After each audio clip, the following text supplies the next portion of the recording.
শাওয়ালের 6 রোজা কি ঈদের পরদিনই শুরু করতে হবে নাকি পুরো মাসের যে কোনো দিন রাখলে হবে? এই রোজাগুলো কি টানা রাখতে হবে নাকি বিরতি দিয়ে? অনেকে মনে করেন শাওয়ালের 6 রোজা লাগাতার রাখতে হয়, ধারাবাহিক রাখতে হয়। মা বোনদের রমজানের যে রোজাগুলো ভাঙতি হয়েছে সেগুলো না রেখে সরাসরি শাওয়ালের 6 রোজা রাখা যাবে কিনা, নাকি আগে কাজা রোজা শেষ করা বাধ্যতামূলক? যেহেতু হাদিসের ভাষ্যটা এরকম, মান সামা রমাদান সুম্মা আতবাউ সিত্তাম মিন শাওয়াল, যে রমজানের রোজা রাখলো এরপরে শাওয়ালের 6টা রোজা রাখলো। হাদিসের ভাষ্যটা লক্ষ্য করলে বোঝা যায় যে রমজান রোজা রেখে আগে শেষ করা দরকার, এরপরে শাওয়ালের রোজা। অতএব মা বোনরা হোক আর পুরুষরা হোক সবার জন্য একই কথা প্রযোজ্য।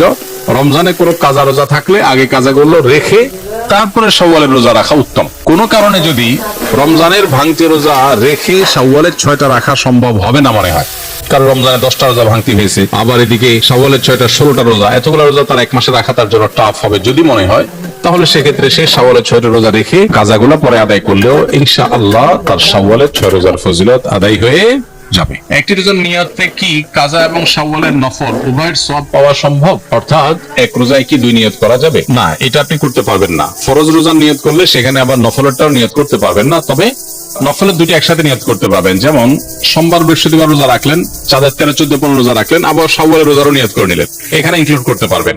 দুইটা নিয়তই একসাথে করতে পারেন।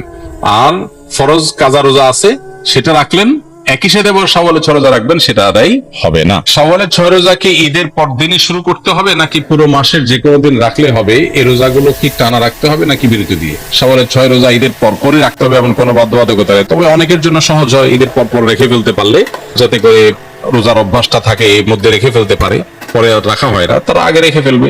আর যার সুযোগ আছে পরে রাখার বা দরকার আছে পরে রাখার, সে পরে রাখবে। এবং ধারাবাহিক ভাবে রাখুক, সপ্তাহে 2টা করে, 1টা করে রাখুক, যেভাবে খুশি রেখে শাওয়ালের এই মাসের মধ্যে 30 দিনের মধ্যেই রেখে শেষ করতে হবে। আপনার জানা মতে শাওয়ালের রোজা রাখার সময় প্রচলিত কোনো ভুল আছে কিনা যা আমাদের এড়িয়ে চলা উচিত? শাওয়ালের রোজা কেন্দ্রিক খুব কমন বড় কোনো ভুল নাই, তবে ভুল ধারণা আছে কিছু। যেমন অনেকে মনে করেন শাওয়ালের 6 রোজা লাগাতার রাখতে হয়, ধারাবাহিক রাখতে হয়। যদি এই ধারণা এখন আস্তে আস্তে পরিষ্কার হয়ে গেছে আমার মনে হয়। শাওয়ালের 6টা রোজার ফজিলতটা আমরা জানি। নবী সাল্লাল্লাহু আলাইহি ওয়াসাল্লাম বলেছেন, মান সামা রমাদান সুম্মা আতবাউ সিত্তাম মিন শাওয়াল কানা কাসিয়ামিদ দাহর, যে ব্যক্তি রমজান রোজা রাখার পরে শাওয়ালের 6টা রোজা রাখবে সে ব্যক্তি সারা বছর রোজা রাখার সওয়াব পাবে। এক হাদিসে নবী আলাইহিস সালাম এটার ব্যাখ্যাও করে দিয়েছেন। বিষয়টা এইভাবে যে রমজানের 30টা রোজা সচরাচর সর্বোচ্চ 30টা রোজা হয়, এটাকে প্রত্যেক আমলকে আল্লাহ তাআলা কমপক্ষে 10 গুণ বাড়িয়ে দেন, তাতে 30কে 10 দিয়ে গুণ দিলে 300 হয়। আর শাওয়ালের 6টা রোজা রাখলে আর 6 দুগুণে 60 হয়, তাহলে 360, চন্দ্র বছর হিসাবে 360 দিন। অতএব পুরো বছর রোজা রাখার সওয়াব পেতে হলে রমজান রোজার পরে শাওয়ালের 6টা রোজা রাখতে হবে। এই রোজা রাখার ক্ষেত্রে কোনো ধারাবাহিকতার শর্ত নাই, ভেঙে ভেঙে